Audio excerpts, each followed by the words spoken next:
și mă gândesc, Doamne, nu știu cum să-i mulțumesc, cum să-i mulțumesc pentru tot ce a făcut. Mi-a dat curaj să devin cine acum sunt, că m-a întărit, fată, mergi înainte. O să ai parte și de fapte, nu doar de cuvinte. Orice ar fi, voi fi aici mereu. Știi bine, te poți baza, ai sprijinul meu. Mi-ai dat, Doamne, tot ce mai frumos nu se putea. Mi-ai dat speranța să o trăiesc și o trăiesc prin ea. Mi-a fost alături zile bune și nopți grele, când plângeam din despărțiri sau bârfelele. De mici copii ea mereu mă apăra. Acum că-i mare e ca și mama mea.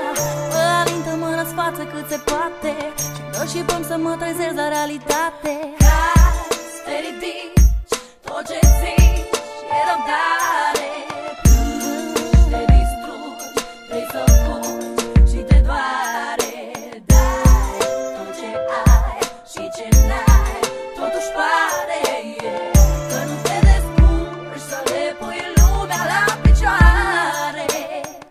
Acum văd, a venit și rândul meu să am grijă de ea așa cum m-a făcut ea mereu. Și nu pot, Doamne, mâinile-mi sunt legate, nu pot să fac să o trezesc la realitate.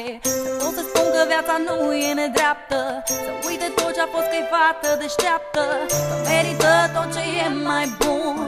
Trecutul e trecut, viitorul contează acum. Dacă aș putea, i-aș da parte din mine.